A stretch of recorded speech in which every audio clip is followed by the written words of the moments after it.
ஹே hi guys, வீடியோக்குள்ள போகிறதுக்கு முன்னாடி வீடியோ லைக் பண்ணிட்டு பாருங்கள், சப்ஸ்கிரைப் பண்ணிட்டு பாருங்கள். லாஸ்ட் எபிசோடில் ஹீரோயின் வந்துட்டு ஏர் அட்டன்க்காக வந்துட்டு ஒரு யூனியன் வந்து ஸ்டார்ட் பண்ணியிருப்பா. இது வந்து டேரிக்கு சுத்தமாக பிடிக்காது. ஸோ டேரி வந்துட்டு திட்டத்துக்கு வருவா. கரெக்டாக வந்துட்டு ஹீரோயின் வந்துட்டு அது கவர்மெண்ட்டில் வந்துட்டு அப்ரூவ்டும் வாங்கியிருப்பா.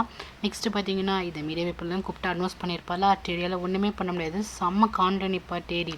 இங்கே பார்த்தீங்கன்னா ஜியான் வந்துட்டு சன்ஹியை பார்த்துட்டு பயங்கர வியந்து போய் நிற்பான். நெக்ஸ்ட்டு ஓஜினை தான் காட்டுறாங்க. ஓஜின் வந்துட்டு ஹீரோயின்ட்ட வந்து கேட்பாரு, நான் அது மாதிரி கிஃப்ட் கொடுத்தேனே அதில் ஓப்பன் பண்ணி பார்த்தியா அப்படின்னு சொல்லிட்டு கேட்பாரு. இவ ஓப்பன் பண்ணி பார்த்துருக்க மாட்டான். ஏன் இன்னும் பார்க்கலையே, நீ வீட்டுக்கு போயிட்டு ஓப்பன் பண்ணி பாரு, அதில் ஒரு சர்ப்ரைஸ் இருக்குது அப்படின்னு சொல்லுவார். ஹீரோயினும் ஓகே ஓகே அப்படின்னு சொல்லுவான். நெக்ஸ்ட்டு பார்த்தீங்கன்னா டேரி தான் காட்டுறாங்க. டேரி செம்ம கானில் இருப்பான். எப்படி இவளுக்கு இவ்வளோ தைரியம், என்னை மீறி வந்துட்டு எப்படி யூனியன்லாம் ஸ்டார்ட் பண்ணோம் அப்படின்னு சொல்லிட்டு செம்ம கானில் இருப்பாள். போதும் இவங்களை வந்துட்டு ஆட விட்டதெல்லாம் போதும், இதுக்கப்புறம் என்னோட ரிவெஞ்ச் வந்து ஸ்டார்ட் ஆயிடுச்சு அப்படின்னு சொல்லிட்டு புலம்பிட்டு இருப்பாள். ஸோ காங் வந்து தான் பக்கத்தில் நிற்பார். ஏதாச்சும் ஐடியா கூடியா அப்படின்னு சொல்லிட்டு காங்க வந்து திட்டிகிட்டு இருப்பாள். காங்க என்ன சொல்லுவார்னா, இங்கே பாரு, ஃபஸ்ட்டு உங்கள் அப்பா எங்கே இருக்காருன்னு ஃபஸ்ட்டு கண்டுபிடிக்கணும் அப்படின்னு சொல்லுவார். ஓகே, ஃபஸ்ட்டு எங்கள் அப்பா எங்கே இருக்காருன்னு பாரு அப்படின்னு சொல்லுவாள். ஹீரோயினோட ஒரு கோட்டு வந்துட்டு ஹாஸ்பிட்டலில் விட்டு வந்திருப்பா. ஸோ அந்த கோட்டை வந்துட்டு டூஹி வந்து எடுத்து பார்ப்பா. அதில் ஓஜின் வந்து ஒரு லெட்டர் எழுதியிருப்பாரு. அதுக்கப்புறம் ஒரு கீச்சன் போட்டிருப்பார்ல. ஸோ அது எல்லாத்தையுமே பார்த்துருவோம். ஓஜின் என்ன பண்ணியிருப்பாருன்னா, டூஹி நான் உன்னை ரொம்பவே காதலிக்கிறேன் அப்படின்னு சொல்லிட்டு ஒரு என்வலப் மாதிரி வச்சிருப்பாரு. ஸோ அதில் வந்துட்டு ஓஜின்னு போட்டிருப்பாரா. இதை பார்த்துட்டு டூஹி பயங்கர ஷாக் ஆகிடும். அதுக்கப்புறம் நம்ம ஹீரோயினை தான் காட்டுறாங்க. சோறுங்க வந்து தூங்க வச்சுட்டு ஓஜின்னு சொல்லியிருப்பார்ல, ஒரு சர்ப்ரைஸ் கிஃப்ட் இருக்குது ஓப்பன் பண்ணி பாருன்னு சொல்லியிருப்பார்ல. ஸோ அதை தான் வந்துட்டு ஓப்பன் பண்ணி பார்ப்பா. அதில் வந்துட்டு ஒரு செயின் தான் இருக்கும். அதுக்கப்புறம் உள்ளார பார்த்தீங்கன்னா ஒரு பென்ட்ரைவ் மாதிரி இருக்கும். ஸோ இது என்ன பென்ட்ரைவாக இருக்கும் அப்படின்னு சொல்லிட்டு இவ டிவியில் போட்டு பார்ப்பா.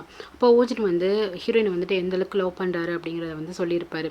ஹீரோயின் மேலே வந்துட்டு எப்போ லெவலில் விழுந்தேன் அப்படிங்கிறத வந்து சொல்லியிருப்பாரு. அவர் எப்போனா துபாய் ஏர்போர்ட்டுக்கு போயிருப்பாங்கல்ல. ஸோ அந்த ஏர்லைனில் வந்துட்டு ஃபஸ்ட்டு மோதலில் ஆரம்பிச்சிருக்கும், அதுக்கப்புறம் காதலில் முடியும். ஸோ அதெல்லாம் சொல்லிட்டு இருக்கும்போது ஹீரோயினுக்கு புரியுது, இவர் வந்துட்டு அப்படியே நம்மளை தான் லவ் பண்ணுறாரு அப்படின்னு சொல்லிட்டு இவருக்கு நல்லாவே தெரியுது. பட் இருந்தாலுமே டூஹியோட ஆசை வந்துட்டு ஹீரோ தானே. ஸோ நம்மளோட தங்கச்சிக்கோட ஆசையை வந்து நம்ம நிறைவேற்றணும் அப்படிங்கிற ஒரு மைண்ட் செட்டில் வேற இருக்கலாம். ஸோ இதெல்லாம் பார்க்கும்போது ஓஜினை இவளும் ரொம்ப அதிகமாக லவ் பண்ணுறா. ஆனால் வந்துட்டு எப்படி சொல்கிறது, நம்ம ஆல்ரெடி ஒரு மேரேஜான டைவர்ஸ் உமன், அவருக்கு இதான் ஃபஸ்ட் டைம் சொன்னால் அப்படியே எடுத்துப்பார். அது இல்லாமல் டூஹி வேறு நினச்சி பார்க்குறோம். அங்கே ஓஜன் உருகி லவ் இது சொல்லியிருப்பார். நான் எந்தளவுக்கு நான் நேசிக்கிறேன்னு எனக்கு புரியவே மாட்டேது, எனக்கு அந்த பெண்களே வேணாம் அப்படின்னு சொல்லிட்டு நான் இருந்தேன். எப்போ நான் உன்னை பார்த்தனும் அப்படி நான் பயங்கரமாக ஃப்ளாட் ஆகிட்டேன். நீ தான் என் லைஃப்பில் நீ தான் வேணும் அப்படிங்கிற மாதிரி ரொம்ப உருக்கமாக வந்துட்டு இதெல்லாம் பேசி அனுப்பிச்சிருப்பாரா. ஸோ இதெல்லாம் பார்க்கும்போது சன்ஹிக்கு ரொம்ப கஷ்டமாக இருக்கும். என்னடா இது இப்படி ஒரு சூழ்நிலை ஆயிடுச்சு அப்படின்னு சொல்லிட்டு ரொம்ப கஷ்டமாக இருக்கும். ஓஜினை வந்து லவ் பண்ணுறேங்கிறது தைரியமாக சொல்லவும் முடியாமல் ரொம்பவே கஷ்டப்பட்டுட்டு இருப்பா. ரொம்ப அழுதுட்டு இருப்பாள். அப்போ தான் வந்துட்டு டூஹி வந்து கால் பண்ணுவாள். ஹாஸ்பிட்டலுக்கு கிளம்பி வா அப்படின்னு சொல்லிட்டு கால் பண்ணுவாள். அப்போ இவன் என்ன பண்ணுவான்னா, அந்த யூனிஃபார்ம் வந்துட்டு 1 இயர் யூனிஃபார்ம் வந்து போட்டு பார்த்துட்ருப்பா. அதுக்கப்புறம் இந்த பணத்தெல்லாம் வந்து எண்ணி பார்த்துட்ருப்பா. இந்த பணம் வந்துட்டு இவளுக்கு எப்படி வந்திருக்கும் அப்படின்னா, இந்த காங்கோட அசிஸ்டண்ட் ஒருத்தர் இருக்கார்ல, அவர் என்ன பண்ணுவார், காங் தான் பண்ண சொல்லியிருப்பான். பேக்லாம் வந்து ஒரு மாதிரி இல்லீகலாக வந்துட்டு மார்க்கெட்டில் விற்றுட்டு இருப்பாங்க, பிராண்டட்லாம். ஸோ பிராண்டுன்னு சொல்லிட்டு போய் சொல்லி இல்லீகலாக வந்து விற்றுட்டு நிறைய காசு வந்து சேர்த்துட்டு இருந்திருப்பாங்க. ஸோ இதெல்லாம் வந்து கண்டுபிடிச்சிருவா. இவன் என்ன பண்ணுவான்னா, ஃபோட்டோ எடுத்துகிட்டு வந்துடுவா. ஸோ அந்த அசிஸ்டன்ட் வந்து பார்த்துட்டு மறுநாள் வந்துட்டு நோட் பண்ணிவிட்டு, நீ தானே அங்கே வந்து ஃபோட்டோ எடுத்த, இது என்ன இது அப்படின்னு சொல்லிட்டு கேட்கும்போது, இதுக்கு அவள் என்ன சொல்லுவான்னா, என்ன இல்லீகலாக இந்த மாதிரிலாம் பண்ணுறீங்களா அப்படின்னு சொல்லிட்டு கம்பெனி பேரை வச்சு இல்லீகலாக இந்த மாதிரி பேக்லாம் தயாரித்து விற்றுட்ருக்கீங்க அப்படின்னு சொல்லிட்டு சொல்லுவாள். யாருக்காக பண்ணிட்டுருக்கீங்க, இந்த பிளாக் மணிலாம் வந்துட்டு யாருக்காக வந்துட்டு சேர்த்துட்ருக்கீங்க அப்படின்னு சொல்லிட்டு கேட்பா. இவன் என்ன நினச்சிக்கிறான்னா, இது வந்துட்டு ஃபுல்லாகவே டேரி தான் பண்ணிகிட்ருக்கா அப்படின்னு சொல்லிட்டு டூஹி நினச்சிட்ருக்கான். பட் இதை பண்ணிகிட்ருக்கிறது காங். ஆனால் இவளுக்கு காங் பண்ணிகிட்ருக்காருன்னு தெரியல. ஸோ வந்து கேட்பா. அதுக்கு வந்துட்டு அவர் என்ன சொல்லுவார், இங்கே பார் டூஹி, இது வந்துட்டு பெரிய இடத்தோட பிரச்சனை. ஸோ இதில் வந்துட்டு நீ இன்வால்வ் ஆகாது, நீ ஜஸ்ட் ஒர்க் பண்ணுற எம்ப்ளாயி தான், இதெல்லாம் பார்க்காது அப்படின்னு சொல்லுவாரா. அதுக்கு இவன் என்ன சொல்லுவானா, ஓகே நான் வந்துட்டு இன்வால்வ் ஆகக்கூடாது அப்படின்னா எனக்கு வந்துட்டு மணி கொடுங்க, எனக்கு வந்துட்டு இவ்வளோ அமௌண்ட் வேணும்னு சொல்லிட்டு ரொம்ப அதிகமான தொகையை வந்து கேட்பான். ஸோ அதை தான் வந்துட்டு காங்கிட்ட போய் சொல்லியிருப்பான். அதனால தான் காங் வந்துட்டு கொஞ்சம் அமௌண்ட் தான் கொடுத்துருப்பான். ஸோ இதான் நடந்திருக்கும். அதுக்கப்புறம் இவன் என்ன நினச்சி பார்க்கறனா, இவள் ஓஜினை வந்துட்டு ஒன் சைடாக ரொம்ப லவ் பண்ணிட்டு இருந்திருப்பாள். ஸோ அதை தான் நினச்சி பார்க்குறான். இவள் ஓஜினை வந்துட்டு ஒரு ட்ரூவாக லவ் பண்ணுறாளா அப்படின்லாம் கிடையாது. ஓஜின் பார்த்தீங்கன்னா சேர்மன் வந்து ஓஜின் பேச்சை வந்து டேரியை விட்டு சேர்மன் வந்துட்டு ஓஜினோட பேச்சை வந்து நிறைய கேட்பாரா. ஸோ அதனால் வந்துட்டு இவளுக்கு வந்துட்டு ஓஜின் மேலே ஒரு கண் இருக்கும். அது எல்லாமே ரொம்ப ஹேண்ட்ஸம் பர்சனாக இருப்பான்.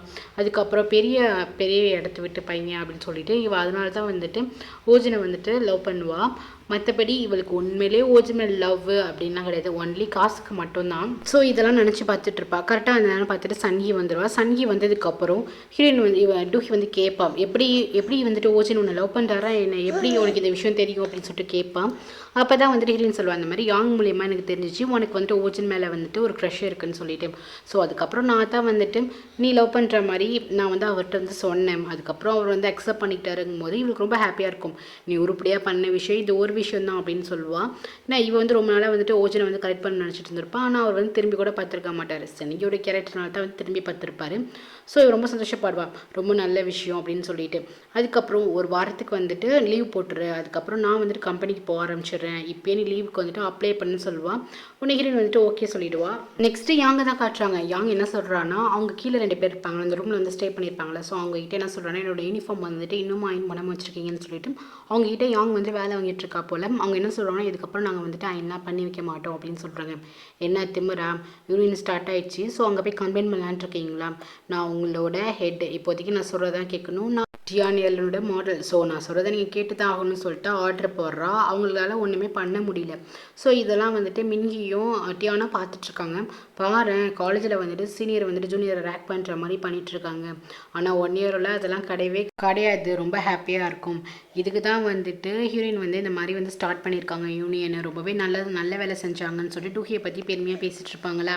அப்போ வந்துட்டு சன்கியோட அர்த்தங்க இருந்துட்டு, டூஹியோட பேரே வந்து யூஸ் பண்ணாதீங்க, அந்த பேரை கேட்டாலே எனக்கு இரிட்டேட்டாக இருக்குது அப்படின்னு சொல்லுவாங்களா. அப்போ வந்து ஓஜன் அம்மா என்ன சொல்கிறீங்க, டூஹியோட பேரை கேட்டால் இரிட்டேட்டாக வருதா, அவள் யாருன்னு தெரியும்ல, அவள் இந்த வீட்டு ஓனர் அப்படின்னு சொல்லிட்டு அவங்க என்ன பண்ணுவாங்க, டூஹிக்கு சப்போர்ட் பண்ணி பேசுவாங்க.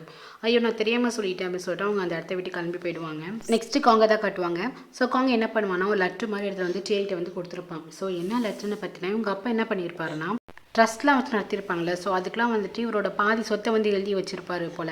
ஸோ அதை வந்து காமிச்சிட்டு உங்கள் அப்பா என்ன பண்ணியிருக்காருன்னு பார்த்தியா அப்படின்னு சொல்லிட்டு கேட்பாங்க. ஃபஸ்ட்டு அந்த ஆளை கண்டுபிடிக்கணும், எப்படி வந்துட்டு என்ன தேருக்கு இந்த மாதிரிலாம் சுத்தரம் எழுதி வச்சுட்ருக்காருன்னு தெரியலன்னு சொல்லிட்டு ஃபஸ்ட்டு அப்பாவை தேடி பார்க்கணும், அவர் எங்கேன்னு பார்க்கணும் அப்படின்னு சொல்லிட்டு காங்கிட்ட வந்து நான் தேட சொன்னேனே, நீ தேடி ஆகும்போது நான் கண்டுபிடிச்சிருவேன் அப்படின்னு சொல்கிறான். காங் வந்து தெரியும் டூஹியோட அம்மா வீட்டில் தான் வந்துட்டு சேர்மன் இருக்காங்கன்னு சொல்லிட்டு அவன் கண்டுபிடிச்சிட்டான். அதுக்கப்புறம் பார்த்தீங்கன்னா ஹீரோயின் வந்துட்டு ஓஜின்கிட்ட வந்துட்டு பேசுவான். நம்ம 2 பேரும் வந்து நாளைக்கு டேட்டிங் போய் ஆகணும், அந்த இடத்த பற்றி நான் சொல்லணும், நீங்கள் வாங்க அப்படின்னு சொல்லிட்டு கூப்பிடுவான். பார்த்தீங்கன்னா வந்துட்டு ரியல் டூஹி இருக்கால் அவள் தான் சொல்லியிருப்பான், நான் ஓஜனை பார்க்கணும், ஒரு டேட்டிங் அரேஞ்ச் பண்ணு, ஹாஸ்பிட்டலுக்கு பக்கத்தில் இருக்க பார்க்கில் வந்துட்டு அரேஞ்ச் பண்ணுன்னு சொல்லியிருப்பான்.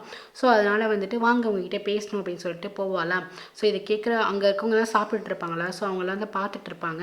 ஹீரோயின் என்ன சொல்கிறோன்னா, சாரி உங்களை டிஸ்டர்ப் பண்ணதுக்கு, நீங்கள் சாப்பிடுங்க, நான் வந்துட்டு ஓஜன் கிட்ட தான் பேச வந்தேன்னு சொல்லிட்டு போவான். இதை கேட்டுமே ஓஜன் நமக்கு ரொம்ப சந்தோஷமாயிடும். ஆக்சுவலி நீ ப்ரப்போஸ் பண்ணலடா ரிங் கொடுத்து, ஸோ அதுக்கு தான் பதில் சொல்கிறதுக்கு தான் நான் கூப்பிட்டுருக்கா போல் அப்படின்னு சொல்லிட்டு அவங்க சொல்லுவாங்க. ஹீரோக்கும் வந்துட்டு ஓகே அதனால தான் நல்லா இருக்கும் அப்படின்னு சொல்லிட்டு தான் ஹீரோக்கும் சந்தோஷமாக இருக்கும். டியான்னு பார்த்துட்டு இருப்பான், என்ன ஒரு அதிசயம் அப்படின்னு சொல்லிட்டு பார்த்துட்டு இருப்பான், என்ன நடக்குது அப்படின்னு சொல்லிட்டு. அதுக்கப்புறம் அழைச்சிட்டு போயிட்டு வேணா சொல்லுவானா, நம்ம வந்துட்டு இந்த பார்க்கில் போகலாம், மீட் பண்ணலாம் அப்படின்னு சொல்லுவாள். அது வந்துட்டு ஹாஸ்பிட்டலுக்கு பக்கத்துலேயே இருக்கும். நம்ம வந்து யூவி ரேஸை வந்துட்டு அவன் மேலே வந்து படவே கூடாது. ஸோ என்ன பண்ணலான்னா 3 மணிக்கு மேலே வந்துட்டு ஈவினிங் வந்துட்டு மீட் பண்ணலாம். அதுக்கப்புறம் வந்துட்டு ஃபுட் வந்துட்டு இப்படி தான் இருக்கும், ஆல்கஹால் வேணாம், அப்புறம் ஜங்க் ஃபுட் வேணாம் அப்படின்னு சொல்லிட்டு இவன் நிறைய லிஸ்ட்டு சொல்லுவாள். இவள் சொல்கிற லிஸ்ட் எல்லாமே வந்து டாக்டர் வந்துட்டு டூஹி வந்துட்டு இதெல்லாம் எடுத்துக்கக்கூடாதுன்னு சொல்லியிருப்பாரு. ஸோ அந்த லிஸ்ட்டை தான் சொல்லிட்டு இருக்கான். ஓஜிட்டு வந்து கேட்பார், என்ன இது புதுசாக வந்துட்டு இப்படிலாம் வந்துட்டு ஒரு இது பண்ணுற, ஒரு ஆர்டர் போட்டு வந்து சொல்கிறீங்க அப்படின்னு சொல்லிட்டு கேட்பாரு. இல்லை இதெல்லாம் என்னோட ட்ரீம் அப்படின்னு சொல்லிட்டு சமாளிச்சிருவான்.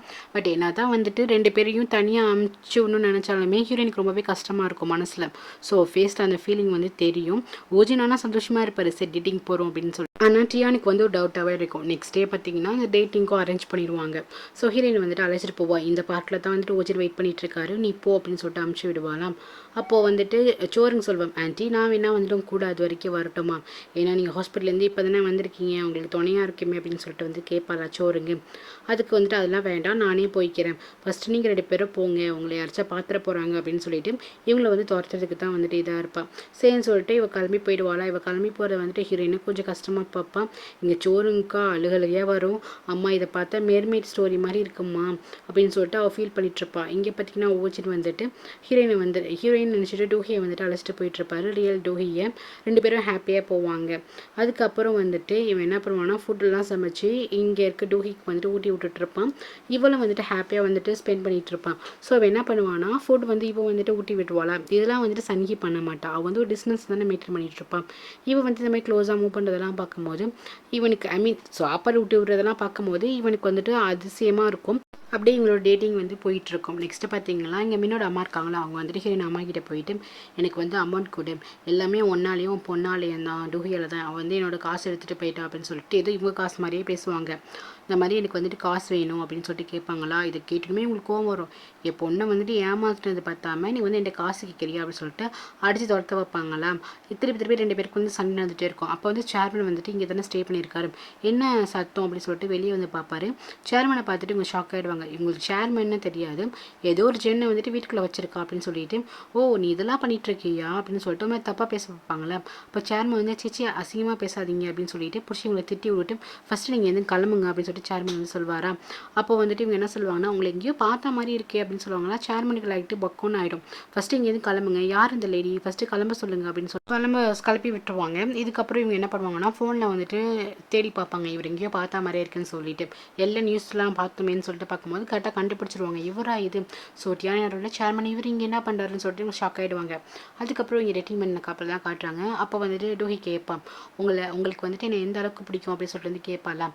அப்போ வந்துட்டு இவன் என்ன பண்ணுன்னா ரச்சு நிறைய விஷயம் சொல்லிட்டு இருப்பான். உன்னை எனக்கு ரொம்பவே பிடிக்கும், நீ இல்லாமல் என்னால் இருக்கவே முடியாது, நான் கேர்ள்ஸே வேணாம் தான் நினச்சிட்டு இருந்தேன், இப்போ எப்போ நீ என் லைஃப்பில் வந்தியோ அவ்வளோதான், நான் ஃபுல்லாகவே ஃப்ளாட் ஆகிட்டேன், இதுக்கப்புறம் நீ இல்லாமல் வாழவே முடியாதுங்கும் போது இவ்வளோ சந்தோஷமாக இருக்கும்.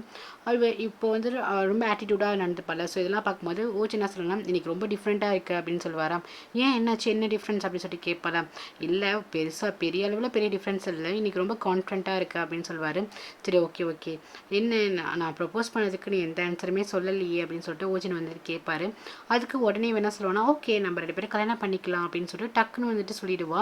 இது கிட்டமே வந்துட்டு ஓஜினுக்கு ஷாக் ஆகிடும். சரி ஓகே ஃபைன், ஷாக்காக ஆகிடும், ஹாப்பியாகிடும். சரி நம்ம வந்துட்டு ஃபேமிலியாக மீட் பண்ணி ஒரு கெட் டுகெதர் மாதிரி வச்சுட்டு பேசிக்கலாம் அப்படின்னு சொல்லிட்டு ஓஜின் சொல்லுவார். இவருக்கு ரொம்ப ஹாப்பி ஆகிடும். ஸோ டேட்டிங் முடிச்சுட்டு வந்துட்டு சொல்லுவா, இந்த மாதிரி ஓஜின் வந்துட்டு கல்யாணம் பண்ணிக்கலாம்னு சொல்லிட்டாரு, நாங்கள் சீக்கிரமாக கல்யாணம் பண்ணிக்க போகிறோம் அப்படின்னு சொல்லுவாளாம். இதுக்கு போது ஹீரோனுக்கு வந்து லைட்டாக வருத்தமாக இருந்தாலுமே ஓகே சந்தோஷமாக தான் இருக்கும்.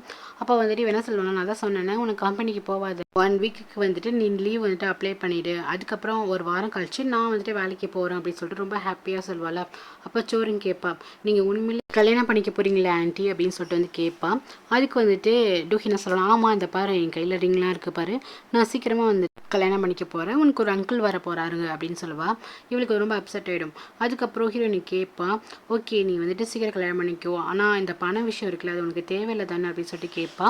ஆமாம் எனக்கு இந்த காசு வந்துட்டு பேச தேவையில்லை, ஏன்னா ஓஜன் ஃபேமிலி வந்துட்டு பெரிய பணக்கார ஃபேமிலி, எனக்கு இந்த காசுலாம் வந்து பெரிய விஷயம் கிடையாது, ஆனால் எனக்கு வந்துட்டு ஒரு விஷயம் இருக்குது, இன்னும் தேடிக்கிட்ட ரொம்ப அடிமையாக இருந்திருப்பாள், ஸோ அதனால் வந்துட்டு ஆனால் என்னோடய ஜாப் இதெல்லாம் நான் விட்டு கொடுக்க முடியாது, அதனால வந்துட்டு எனக்கு இந்த பணமும் முக்கியம்தான், ஓஜனை கல்யாணம் பண்ணிட்டா நான் பெரிய ராணி ஆகிடுவேன், அதுவுமே எனக்கு ஹாப்பி தான் அப்படின்னு சொல்லுவாள்.